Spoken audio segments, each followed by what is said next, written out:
السلام علیکم and welcome to Akram informations. جس دھت سے کوئی مقتل میں گیا وہ شان سلامت رہتی ہے، یہ جان تو آنی جانی ہے، اس جان کی تو کوئی بات نہیں۔ یہ وہ اشعار تھے جو فیض احمد فیض صاحب نے مقبول بٹ صاحب کے لیے سولی پہ چڑھنے سے پہلے لکھے۔ محمد مقبول بٹ 18 فروری 1938 کو پیدا ہوئے اور 11 فروری 1984 کو کشمیر کی خاطر تختہ دار پہ نیو دہلی اتھار جیل میں لٹکا دیے گئے اور یوں انہوں نے جام شہادت نوش فرمایا۔ آج میں اس ویڈیو میں پہلے تو آپ کو مقبول بٹ صاحب کی زندگی کے بارے میں بتاؤں گا، پھر آخر میں آپ کو بتاؤں گا کہ اتھار جیل کے جیلر سنیل گپتا نے اپنی کتاب black warrant confession of Tihar jail میں مقبول بٹ کو کیسے یاد کیا۔ میں آپ سے وہ انٹرویو بھی شیئر کروں گا جو سنیل گپتا نے BBC کو دیا۔ تو آئیے ویڈیو شروع کرتے ہیں۔ مقبول بٹ صاحب کے والد کا نام غلام قادر بٹ تھا اور مقبول بٹ صاحب نے اپنی ابتدائی تعلیم اپنے آبائی گاؤں میں حاصل کی اور اعلیٰ تعلیم کے لیے Saint Joseph higher secondary school Baramulla چلے گئے۔ مقبول بٹ نے اپنی مذہبی تعلیم مولانا شاہ عبد الولی سے حاصل کی اور یہ وہ وقت تھا جب مقبول بٹ کشمیر کے لیے آواز اٹھانا شروع ہو گئے اور کشمیر کے لیے جدوجہد شروع کی۔ مقبول بٹ صاحب پر جب انڈین فوج نے گھیرا تنگ کیا تو ان نے عزیز بٹ کے ساتھ پاکستان کا بارڈر کراس کیا اور پاکستان آ گئے۔ پاکستان آنے کے بعد مقبول بٹ صاحب نے ایم اے اردو پشاور یونیورسٹی میں داخلہ لیا۔ وہاں مقبول بٹ صاحب کی ملاقات احمد فراز سے ہوئی جو پاکستان کے مشہور شاعر تھے۔ احمد فراز اور مقبول بٹ دونوں ایک ہی کمرے میں رہا کرتے تھے۔ پاکستان میں مقبول بٹ صاحب ایک اخبار کے ایڈیٹر کے طور پر بھی کام کرتے رہے۔ اس اخبار کا نام انجام تھا۔ مقبول بٹ صاحب نے پہلی شادی راجہ بیگم سے کی۔ راجہ بیگم سے مقبول بٹ صاحب کے 2 بیٹے تھے، شوکت مقبول اور جنید مقبول۔ بعد میں راجہ بیگم کی شدید علالت کے باعث مقبول بٹ صاحب نے دوسری شادی کی۔ مقبول بٹ صاحب نے اپنی دوسری شادی زکریہ بیگم سے کی۔ مقبول بٹ صاحب نے آزاد کشمیر کے الیکشن میں KH خورشید کی جم کے حمایت کی۔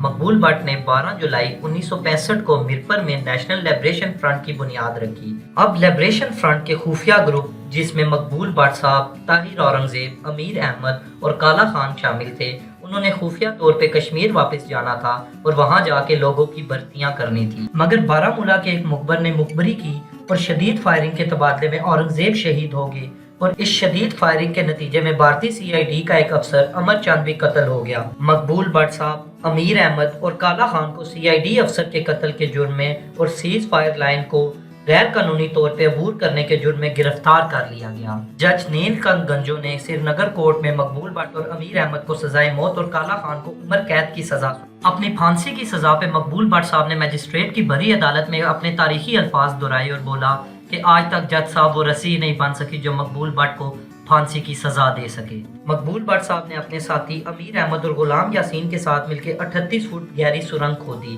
اور جیل سے بھاگ گئے اور بارڈر کراس کر کے پاکستان آ گئے، مگر پاکستان میں بھی مقبول بٹ صاحب کو قید کر دیا گیا اور ان پہ طرح طرح کے مظالم ڈھائے گئے۔ جب نیشنل لبریشن فرنٹ اور نیشنل اسٹوڈنٹ فیڈریشن نے مظفر آباد اور اسلام آباد میں شدید احتجاج کیا تو تب جا کے مقبول بٹ اور ان کے ساتھیوں کو رہا کیا گیا۔ آنے والے سالوں میں مقبول بٹ آزاد جموں کشمیر کے نوجوانوں کے لیے ایک نمونہ بن چکے تھے۔ مقبول بٹ صاحب کا یہ ماننا تھا کہ آزاد کشمیر حکومت پاکستان کی کٹ پتلی ہے، اس لیے مقبول بٹ کا یہ ماننا تھا کہ اب ان کو مسلح جدوجہد کرنا پڑے گی۔ اب مقبول بٹ صاحب نے نیشنل لبریشن فرنٹ کو ایک مسلح ونگ بنانے کا اعلان کیا۔ گلگت بلتستان میں امان اللہ خان صاحب نے اس فیصلے کا خیر مقدم کیا۔ اب مقبول بٹ کی شہرت میں کشمیر کی دونوں جانب اضافہ ہو گیا تھا۔ 1971 میں مقبول بٹ صاحب کی پلاننگ پہ انڈین ایئر لائن کا ایک جہاز گنگا ہائی جیک کیا گیا۔ یہ جہاز 2 بھائیوں نے جو مقبول بٹ کے قریبی ساتھی تھے، ہاشم قریشی اور اشرف قریشی نے کیا۔ جب BBC نے ہاشم قریشی سے اس واقعے کے بارے میں پوچھا تو ہاشم قریشی نے کچھ یوں بیان کیا۔ مقبول بٹ کا ہی تو رول تھا یہ، تو انہوں نے جو اسپیشل کورٹ میں جو بیان دیا تھا اس میں تو انہوں نے صاف کہا ہے کہ میں اور میرے ساتھیوں نے کوئی سازش نہیں کی، ہم اپنی قومی آزادی کی جنگ لڑ رہے ہیں۔ ہم بیٹھے ہوئے تھے ڈاکٹر فروخ حیدر کے ڈائننگ ٹیبل پہ، تو وہاں نیوز آئی کہ کراچی میں ایریٹیریا کے 2 ملیٹنٹوں نے ایتھوپیا کے جہاز پہ فائرنگ کر کے اس کو نقصان پہنچایا۔ تو انہوں نے کہا، وہ چھلانگ مار کے کھڑا ہوئے، ہمیں بھی ایسے کام کرنے چاہیے تاکہ ہماری تاریخ بھی مشہور ہو، لوگوں کو متعارف ہو۔ دس از دا ریئل منصوبہ بندی آف گنگا ہائی جیکنگ۔ کچھ دنوں کے بعد، 8 دن کے بعد، مجھے بٹ صاحب نے کہا کہ اگر ہم آپ کو جہاز اغوا کرنے کی ٹریننگ دیں تو آپ کر سکیں گے؟ میں کہا جی میرے لیے ایک ہی بات، میں تیار ہوں ہر چیز کے لیے۔